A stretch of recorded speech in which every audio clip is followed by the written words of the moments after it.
All right, yes indeed.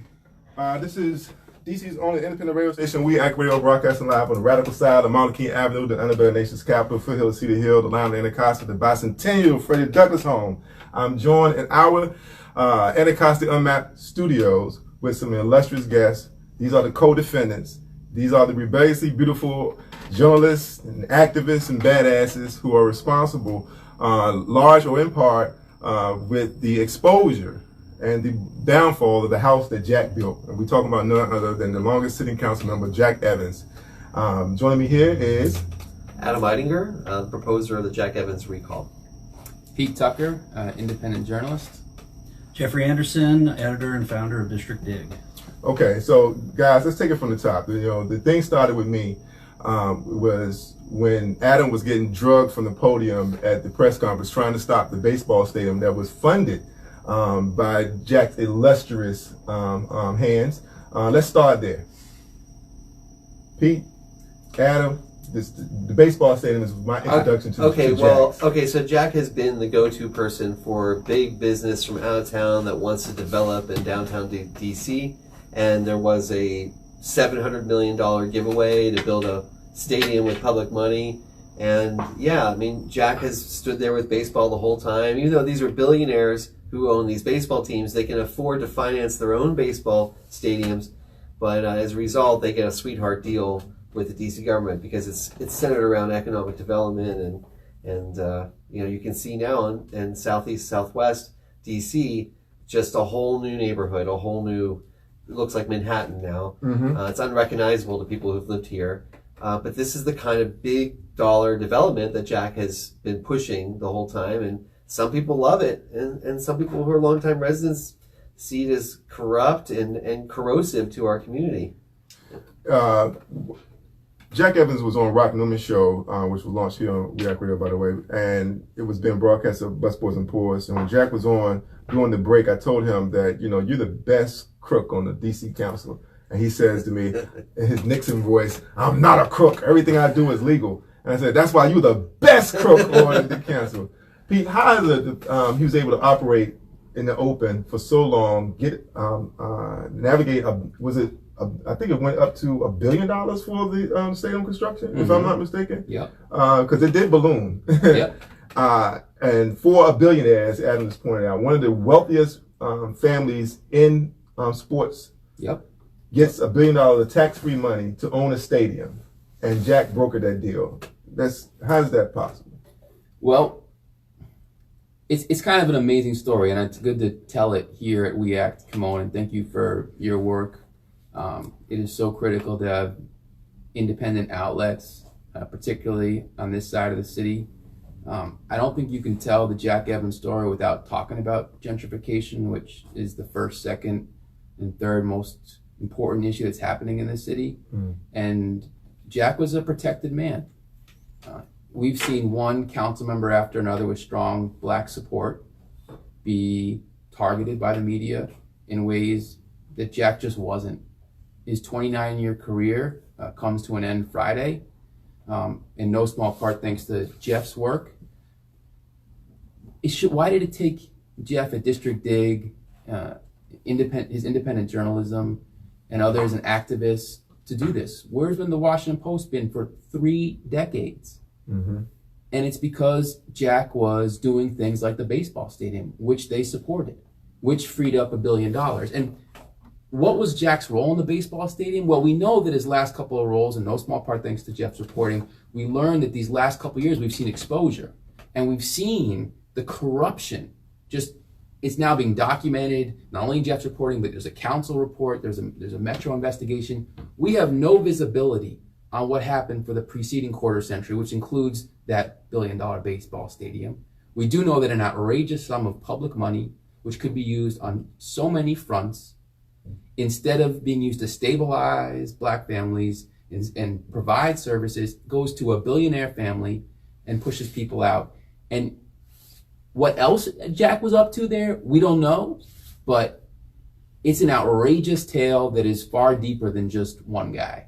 Absolutely, and that's what we hear to follow the chemtrail here, because he was not able to operate for 29 years in a vacuum. Nope. and we wanted to make sure that as indie journalists and independent outlets focus on what the co-conspirators may have contributed to his success and longevity. Jeff, when did you come into this? You wrote Washington City paper, you now the indie outlet, District Digs. What gravitated you to the story, and why did you not let it go? Well, I just wanted to say, in connection with what you asked, about how his career was able to kind of move forward without the level of scrutiny that eventually he ran into. There's a simple answer, in that for years he was working at law firms, and the disclosure forms for the ethics board doesn't require you to disclose your clients unless there's a conflict in your judgment. And so for years, only if it's a conflict in your judgment, there was no requirement, and so that he could say, I'm a partner at Patton Boggs, I'm a partner at Manat, and he could do that. And then for years there would be stories. My colleagues at the Washington Times would write stories, the Washington Post, the City Paper. People would have stories from time to time, but there was nothing on paper to show that there was any conflict of interest, and nobody was empowered to force him on that. Mm-hmm. And I think that the dam kind of broke once I reported on his private consultancy that he established at his Georgetown row house.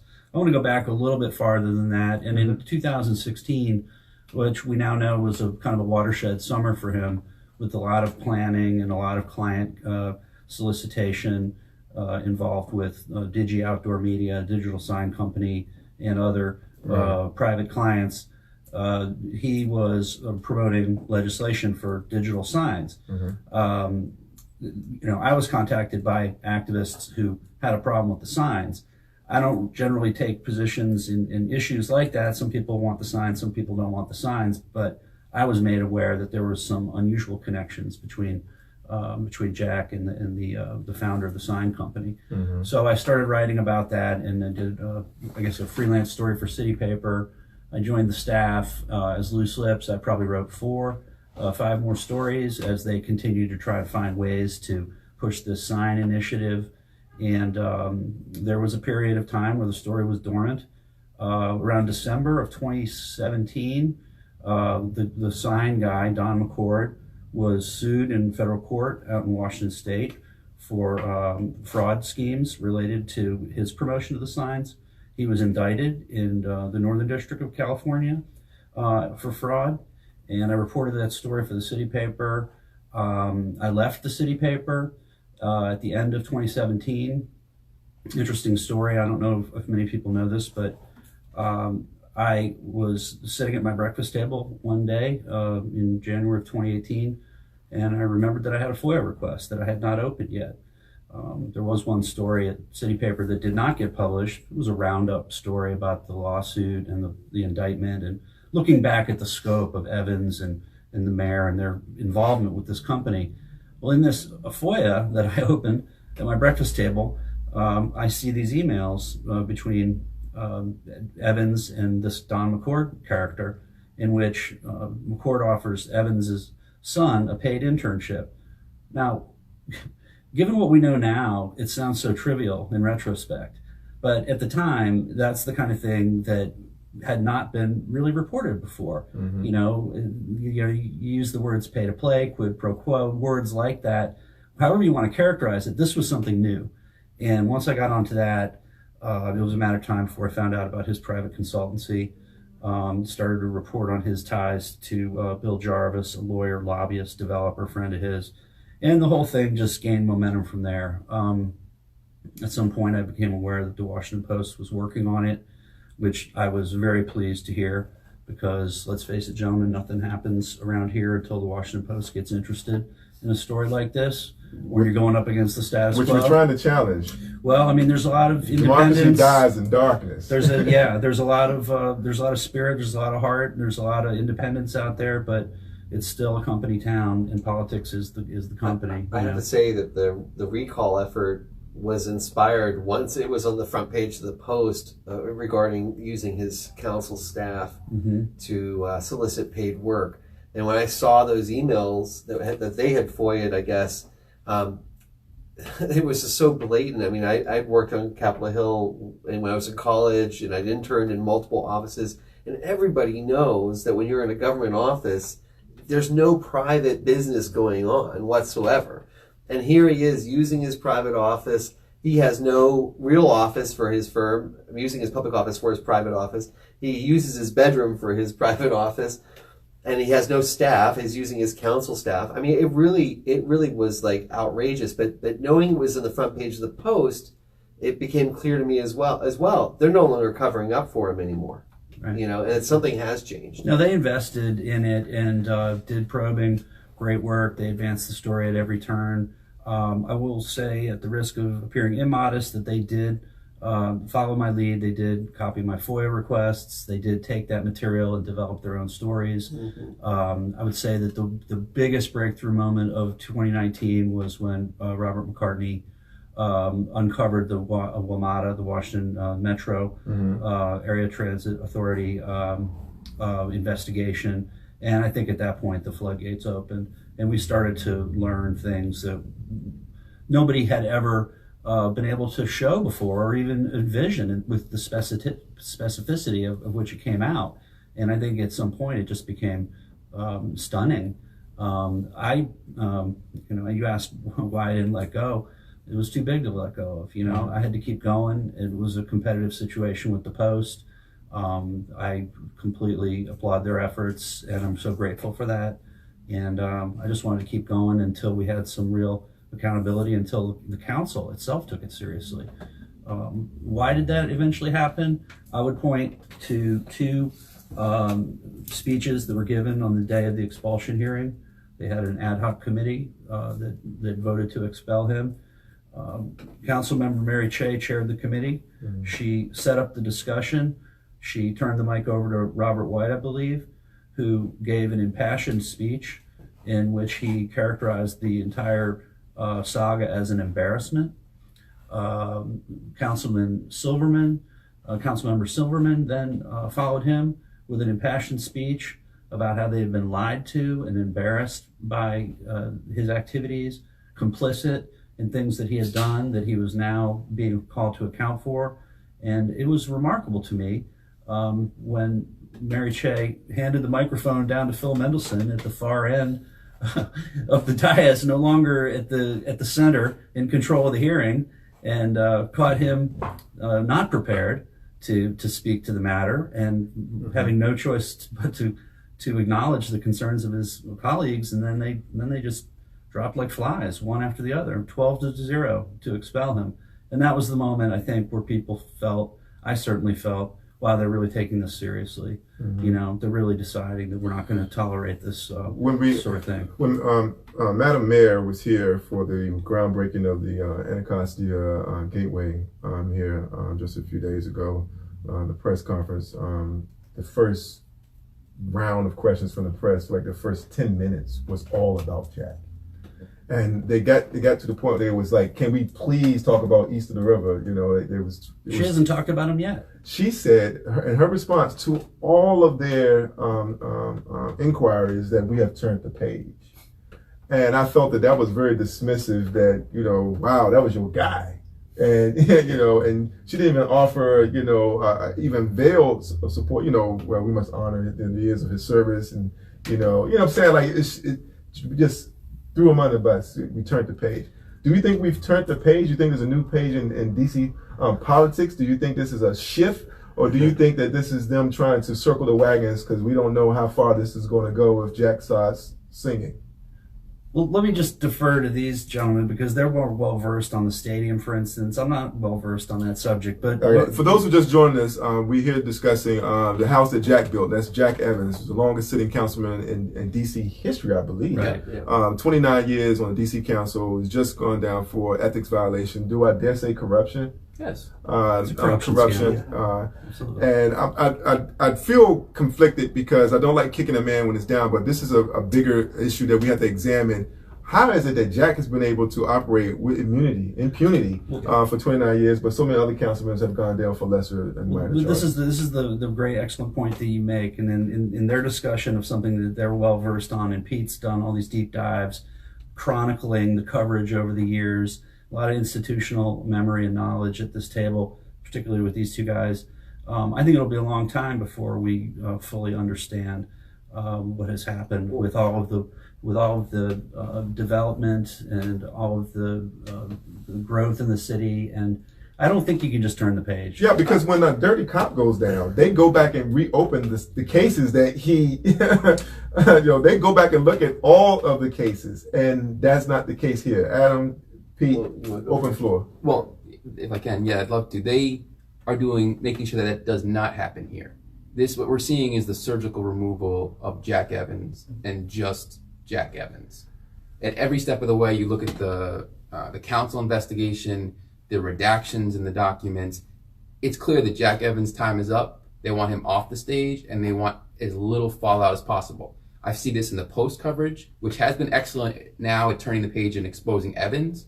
But the fallout, they want just Evans. Because he did not carry this stuff out alone. That's right. I mean, the last couple of years, you can kind of make the case that it was alone because he registered his own firm at his own house, which Jeff exposed, and that provided no wall between him and the companies. It was too easily traceable. But if you look at what he's been saying at every turn to council investigators and so on and so forth, he says, what I was doing at this private consulting firm called NSC Consulting was the exact same thing that I have been doing throughout my career. He's been on law firms the entire time, except for these last couple of years with his own firm. Virtually the entire time on the council. I've been doing the same thing. And in fact, his one client who spoke to council investigators, and by the way, none of these interviews, you can't call them depositions, none of these interviews were under oath, which gives a sense that they weren't really trying to get at the bottom of this to hold people accountable. I mean, they had subpoena power, so they could have easily put people on. In fact, the court reporter in the first interview with Evans says, could the despondent, I think it's called, raise the right hand? And the lead investigator says, no, we're not doing that. They went out of their way not to put people under oath, not to hold people accountable. And these law firms are being what are they, innocent victims here? They should be brought in. Patton Boggs should be asked some serious questions under oath. Manat Phelps, another firm where Evans worked for a couple of years, and even before that, Baker Hostetler. And we could go into each one. The most darkness is on the first decade where Evans was a Baker Hostetler. But the 14 years of Patton Boggs and then 2 years of Matt Phelps, all of these stops have huge question marks. We do know a bit about Manat Phelps and Pepco Exelon. There's a little bit, tiny bit that we know at Patton Boggs, but no one really wants to hold those folks accountable. And some of the major players like Rusty Lindner, who was a parking magnate in DC with Colonial Parking. If someone goes down around Evans, it may very well be him or Ron Paul, the former CEO of Eagle Bank.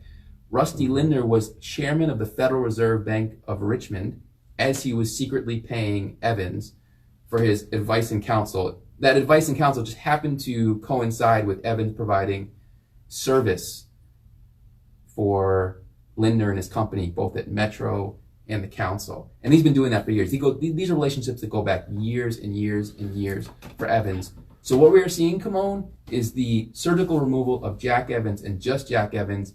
Yes, it's a good day for him to go. I mean, to have this level of corruption from anyone.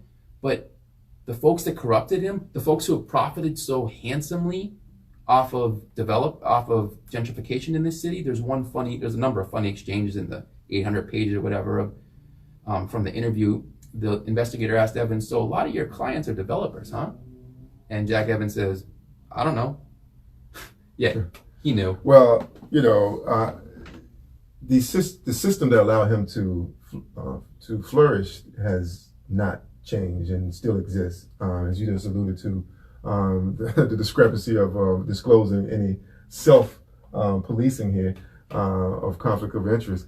But you asserted on gentrification or displacement, a show sponsored by DC Regional Development, that you don't think that Jack would be having the problems he has now had he not gone out on his own, if he had stayed with the immunity that was afforded him by the law firms and what have you, that if he had stayed within that safeguard, he would still be able to operate. But it was when he went out on his own that he was exposed. Can you speak to that specifically? Because I think that speaks to the system that still exists. That's right. So there's another Jack Evans can come right in, operate in that same blueprint, and just don't go that far, and we would never know. Yeah, no, Jack Evans at every turn said, what I was doing with my personal private consulting was the same thing I've been doing all these years before. He thought because he had set up a firm that he could then hide behind it like he hid behind with Patton Boggs and Manat Phelps and Baker Hostetler, which is with those firms, he could have any client and he would never have to tell you. And so he could take official actions that potentially benefited these companies, and he wouldn't have to tell you who these companies were because, client attorney privilege. And so he initially wanted to set up a law firm and call it Jack Evans Esquire. I learned from reading the documentation. That was his initial plan, set up Jack Evans Esquire. He instead went with the consulting firm NSE, and he thought that that would be enough, that he would just never have to disclose clients. When one of those clients, the digital sign company, ended up, he's now Don McCord, the CEO of that company, former CEO of that company, who's now in prison. When he got caught up in a separate matter, that caught Jeff's attention, and it was when he found about this personal consulting firm, and there was no longer that buffer and that distance. And this is what has led to Evans unraveling. But my contention is that had he stayed at Patton Boggs, which he wanted to, he was making $190,000 a year on top of his counsel salary. Manat Phelps is a little trickier because they do too much lobbying in DC, but certainly at Patton Boggs, I think, or Baker Hostetler, I think today Jack Evans would be sitting atop the DC budget. He chaired the Finance and Revenue Committee for 2 decades. And I think he would have the ability to secretly dole out favors to undisclosed clients. I think we're here because he went out on his own.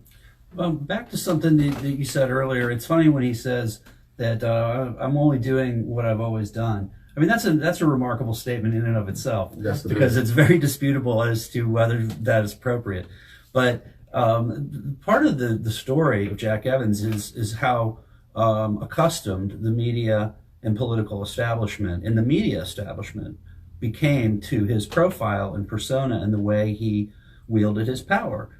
He became a symbol of financial expertise. He's the guy that we sent to Wall Street to talk to the ratings agencies. He's the guy who was at all the ribbon cuttings. He's the guy who's doing all the heavy lifting, negotiating stadium deals, convention center.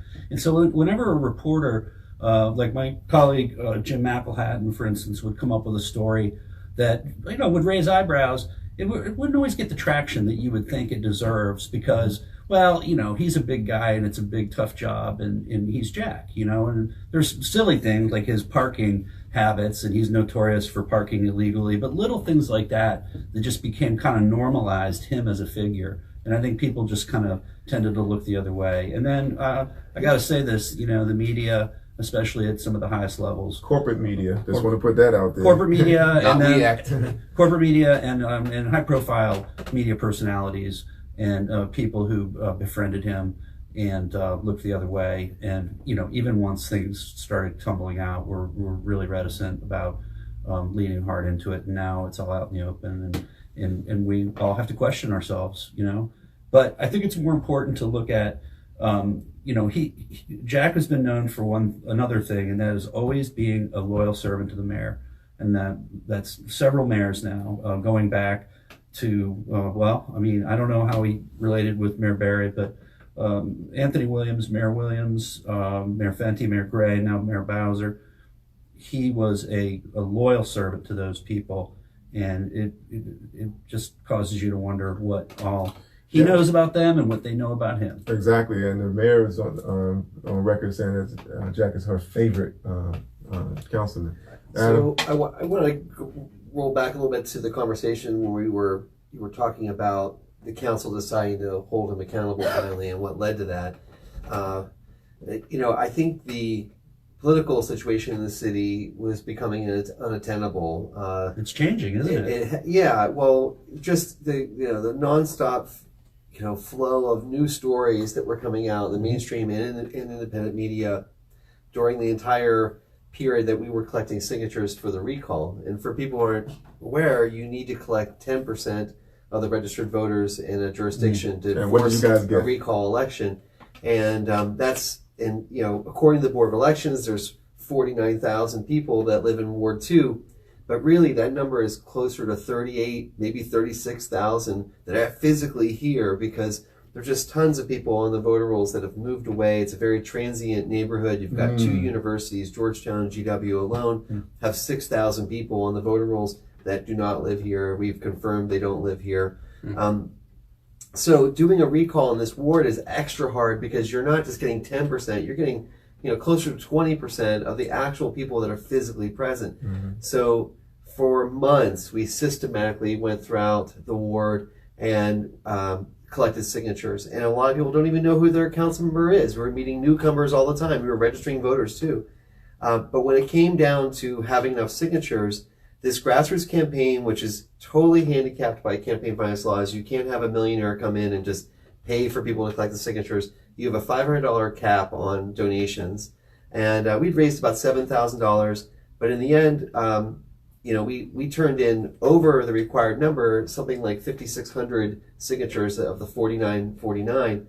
But because people move around and they're registered to vote in another part of town, and they may be living in Ward 2 now, they don't count.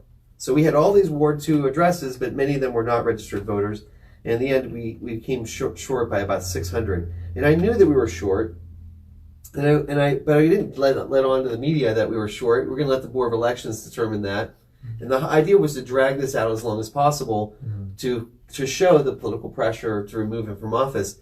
So essentially we bluffed, and when we submitted, and which a lot of campaigns do this. They'll submit. We'll find out in a week that we don't have enough, but for now they still think we have enough.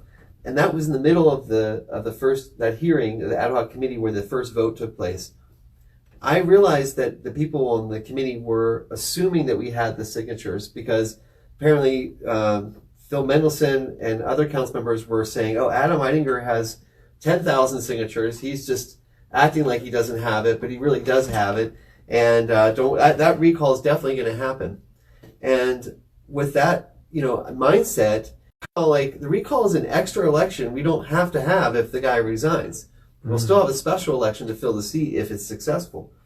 So the night before that vote, I called up Mary Che, or actually the day before, like around 4 in the afternoon. It was kind of a frantic call. Like, she doesn't know we don't have the signatures. I got to tell her.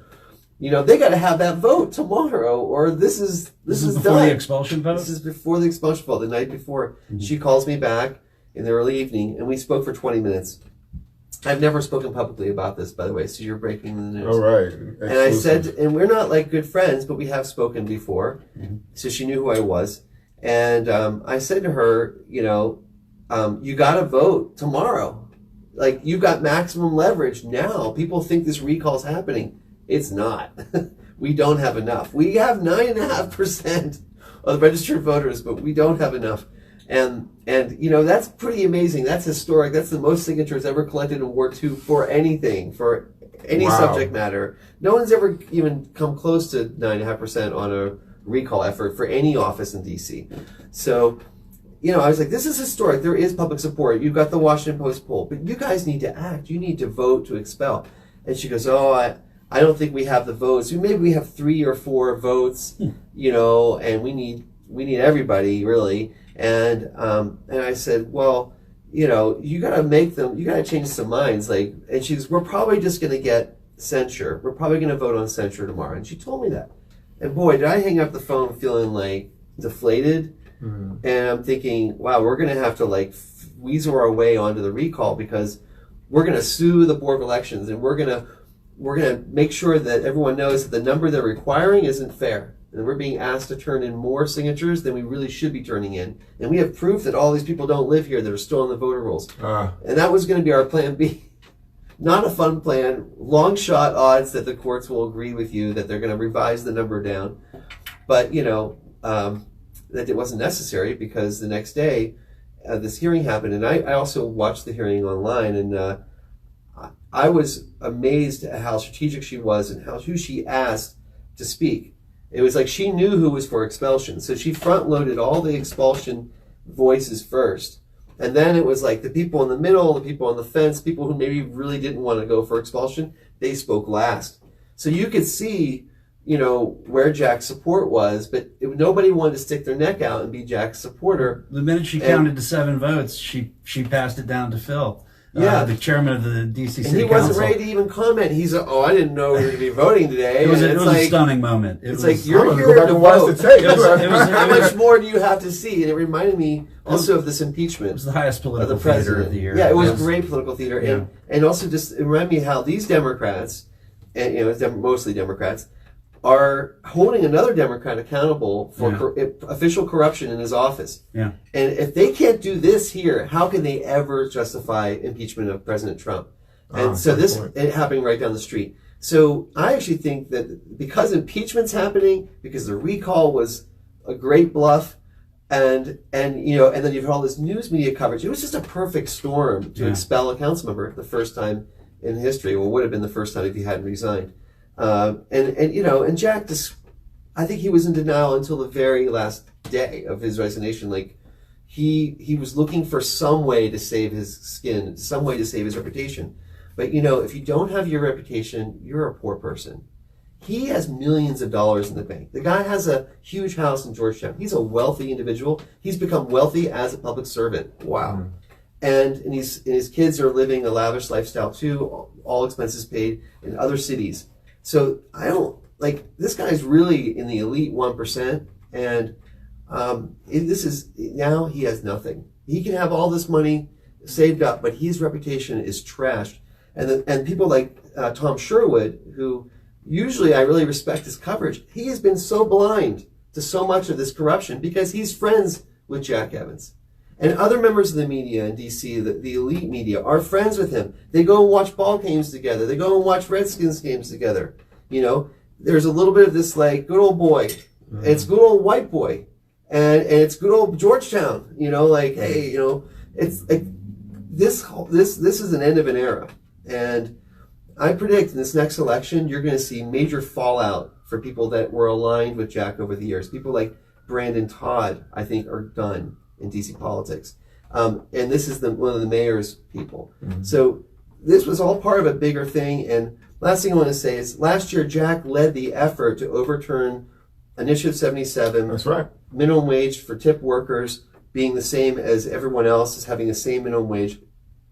The issue is basically dead now in the city as far as I'm concerned. I don't think we're going to revisit it this year. But people remembered that he overturned the will of the voters, that he was the person behind that. And a lot of people, we had that on our recall petition, a lot of people signed because of that, because he overturned term limits when he was in his second term of office back in the 90s. The voters approved that. He just doesn't respect the will of the people when they make a progressive decision. He's the first guy to go to for the Restaurant Association or whoever, whatever your problem is.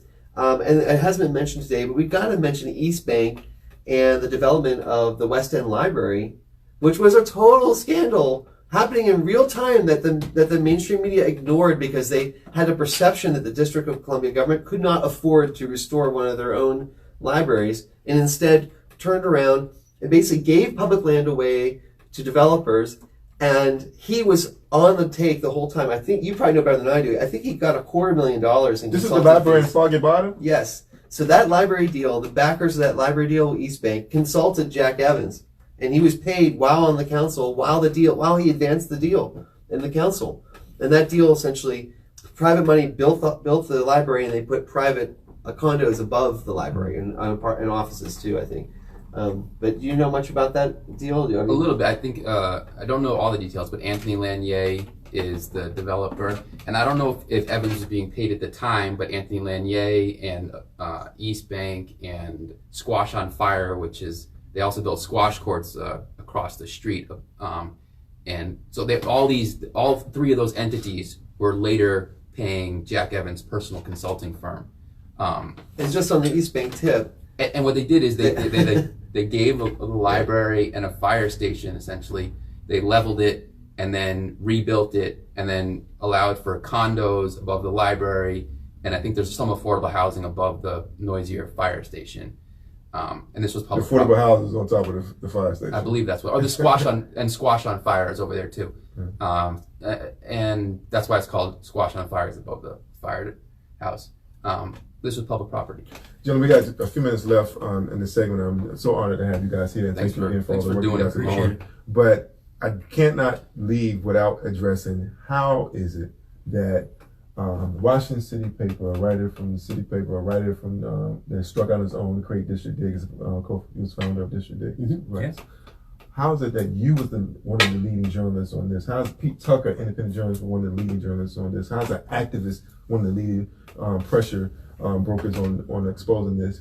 Then the actual media that has brought down so many other people from the council before. How is that? It's a remarkable story. I grant you that. I don't have a precise answer. I said in my year-end piece in District Dig, it takes a village, as they say, kind of a cliche, and I kind of made a little joke that in this case, the village turned out to be the Washington Post. But, you know, Adam's story about the recall tells us a lot of things about the changing demographics, electoral politics, participation, you know, and all of those things are, I think we're in a transitional period in DC. We've got all these new residents coming. There's a younger demographic of people that I think are more interested in results for the community, and not so much the old school way, old boy kind of backroom kind of politics. It's more participatory, and you know, in Pete's work to go back and kind of show step by step over the years how the media has deferred, you know, to the status quo. You know, I think all of these things coalesce at a certain time, and you know, it has come to the media's attention now that the comparisons between Trump and Jack Evans, there's been multiple columns written, and it was a perfect storm, a little bit of a perfect storm of timing. And there's public financing now in DC elections. That's the other thing, is the ethics reform. Grassroots candidates, and it's a real thing. It's going to make a more competitive environment. And, you know, having Jack out of this race, hopefully he'll stay out, is really like a breath of fresh air for Ward 2. I mean, the last time he ran for office, he hired a private investigator to investigate his opponent and bullied her. I mean, really got her to basically drop out. And then when I brought the recall, I got a taste of this. He hired a private investigator who found out that I actually had an apartment in the other side of town that, well, maybe that's my residence and not in Ward 2. You know, I rent a house in Ward 2. I own a condo in Ward 1. A lot of Washingtonians have multiple places that they have their name on, but I registered in Ward 2, and I wasn't registered in Ward 1 anymore. So he tried to say I wasn't there. In the end, the Board of Elections agreed with me, but it actually had to change some tax status I had on the other property. It wasn't set up right. And, you know, he basically did some free legal work for me by digging this up, that I was still deducting the homestead deduction. And I just moved that year, so it wasn't like I'd been doing it very long, but you're supposed to do it remove that 30 days after you move out of your primary residence. And I didn't do that, so I had a $900 tax bill, but I could have had a much bigger bill in the future. So I joked to Jack Evans' own attorney that I really appreciate the free legal service. This is great constituent services. I just didn't let the fact he was hiring a private investigator into my life get under my skin. That's right. And if you want to work in politics, you got to have a thick skin. You have to be willing to be hated. You have to be willing to be hated. And you know, bringing the recall, I was like, I don't care what this guy thinks of me anymore. He's too corrupt for DC government, and that's saying a lot. And I don't mean that, you know, to like be whimsical. It really is too corrupt for our government. And there's always going to be a little bit of favors being done for political allies. And that's politics. But this went well beyond that, where he had turned it into a business. And also for my daughter, you know, I have a 15-year-old daughter in DC public schools, and we went through a whole scandal at Duke Ellington of kids from out of state lying about their residency and going to school tuition free. And they accused me of doing that too, even though I really am from here. And I had to go through this whole, like, you know, interview process. But when that was all said and done and I passed it and my daughter's there tuition free, this scandal breaks. And she's like, wow, the world's so corrupt. Like, people are always breaking the law. And I was like, someone should recall this guy And she looked at me like, someone? Like, who's going to do it? You know, like, and it was sort of like this, I'm Jewish, and the Sodom and Gomorrah story is all about, like, you know, if you don't have 10 good people in your whole city, your city's going to get destroyed by God, you know? So when we first started this campaign, I went around to other Ward 2 activists who were real skeptical of doing the recall.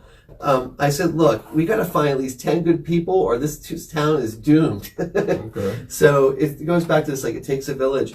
It was like, at first it was just a one person, but once you got followers and once more people joined, it really became a community effort. We had about 100 people collect signatures to remove him from office. It was all grassroots energy, you know. I mean, just a few people were paid and they didn't collect that many. So it was mostly volunteers. So I'm sorry to speak so long about this, but it really was an important thing. Jack Evans brought us together. It was an opportunity. So when we have a corrupt politician, it's an opportunity to like recreate our community, and it's not always bad. Everyone's saying they're sad about this, but I'm the progressive community. I really think that is because we've had so many L's, we've caught so many losses before, but this is something that we feel as being a victory. And maybe the mayor is right. Maybe we have turned the page. Maybe we are in a new era of DC politics. But I have to leave the last question for this. Who decides on whether or not Jack's investigation goes forward or goes deeper? Is it called Racine? Is this a federal charge? U.S. Attorney's Office? I mean, whose call is this? Well, the council has made the call. They're not investigating anymore. They had this ad hoc committee, and when they had the votes to expel Evans, and they voted preliminarily to expel him 12-0, and then he resigned. In the process of doing that, said, we're shutting this down. They shut this investigation down. It was a very good investigation with blinders on. They didn't want to look at the people around him. They looked at him, but you still learned a lot. That's done. The U.S. attorney is still investigating. There's a federal grand jury that's out, which has been out. So, as far as we know, we don't know that they've convened or that they've reconvened, and we don't have any true signal as to what might come. So it's a little bit of a waiting game. One of the last stories I did in District Dig went back farther than the time period that O'Melveny investigated, and the West End Library was part of that story. O'Melveny is the firm that the DC Council hired to do their investigation. Correct. And they did a 5-year investigation from 2019 back to 2014. My story went back farther because, you know, some of these projects take a long time to unfold, and there's a lot of, each one of them has an individual story. The West End Library is one of them. Hines School over in Eastern Market's another one. So I wanted to get it out there on the record through public records that all of this activity goes way, way back, and no doubt that the council and the mayor want nothing to do with pulling on any loose strings and seeing where they might lead. So, you know, again, it'll be up to the independent media and activists who want to do their own digging, and you know, we operate on tips and leads, and we do our own digging, and who knows District Digs, great name. Yeah, thank you. Who knows what's out there? Who knows what's out there and what projects and what things are tainted? You know, they call it the fruit of the poisonous tree in the legal world, and so we just don't know yet. And you know, and the mayor is, you know, she's got to try to figure out how to get her votes together on the council. She's losing her #1 champion on the council, Big Jack. And, you know, I think that if I was her, I might not be sleeping so well, wondering what activity that she's and her patrons, advisors, colleagues, consultants, lawyers, whoever she keeps close in her community. You know, whether there's any compromises there, she certainly has to be uneasy. Well, she has an infant in the house, so I'm sure she's not sleeping too well. We're going to wrap up. I want to have closing comments and contact information for our listening audiences, so how they can support each and every one's work that's in this room today. I just want to say one last thing. Yes, you asked about how come Jeff was one of the ones who broke it, not the major media and myself. And I think it was, he picked up the phone and he wasn't distant from activists who said, look, man, this digital sign stuff, this stuff doesn't look right. And before being a reporter, I was an activist. And I remember looking at the Patton Boggs website, I'll never forget it. And there's this picture of Jack Evans with a smiling picture of the sitting chairman of the Finance and Revenue Committee at Patton Boggs' website. And the last sentence read, "Additionally, Mr. Evans advises clients on real estate matters." I'm like, well, what is he doing with the baseball stadium? What's he doing with the convention hotel? These are huge real estate deals. Publicly funded. Yeah. Huge public investment that could be spent in so many important ways that instead is going to the very richest. But it's activists and people who are in touch with activists. And I think the Post was just too far distant, and some of these high up reporters were too far removed. And I think of people like Keish Ludawahedi, if I'm saying her last name right, who was on the front line, my friend John Hanrahan, Dave Maloff. You can go on down the list of people who were at this nexus, like We Act Radio, of activism and independent journalism, and there's not that distance. It was just, you could tell. I mean, it doesn't look right when the top official is smiling at the Patton Boggs website. It doesn't look right, and then you start investigating and say, it's not right. It's long been known it's not right. Finally, we get to the point. How many hundreds of millions or billions, I mean, just the baseball stadium was $1 billion, walked out of the DC coffers? How many didn't get into the coffers because Evans was always for scaling back taxes on the wealthy, on businesses? And how many lives have been upended as a result of that? That's right. This is a much bigger story filled with so much pain, and the whole Jack Evans aspect of it is like we need to be the nexus of activism reporting. Evans was kind of the nexus of really big power. He was kind of their water boy. And we have a chance to really look a little more deeply at who some of these players are, but no, we're just gonna get rid of Evans. You made a great point on the previous interviews. At what point did he become corrupt? Because he wasn't corrupt when he started. So what point did it happen? And did the system corrupt him? You know how people say you want to change the system on the inside? It's a good question. But inevitably the system changes you.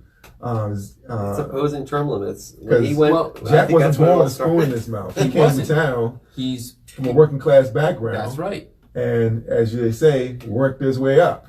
That's right. I don't know when, it's hard to say exactly when he became corrupt, but this is an individual who's from a middle class background, a coal mining town in Pennsylvania. I think dad was a florist, mom was a librarian, went to college and law school in Pennsylvania and came to DC.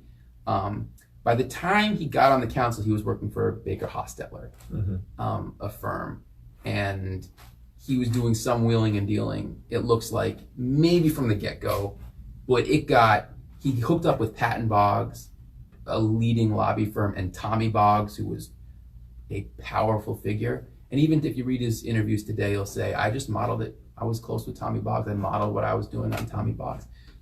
Patton Boggs is not known for ethical purity, but they're powerful. They can get away with stuff. Evans is not that powerful. He couldn't get away with it.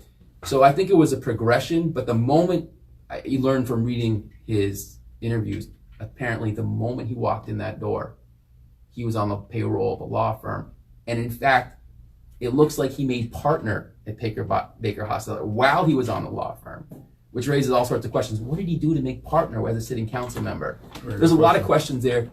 It's a degradation. I don't know where the line. All right, closing comments. So he definitely used his position for personal gain, whether it was on the Metro Board or whether it was in the council. We need to ban outside employment for DC council members. It's time. I mean, we're not a small town. We're not a small state. They're not making small money. They're making We've got 13 lawmakers for a jurisdiction that has more people than Wyoming and Vermont.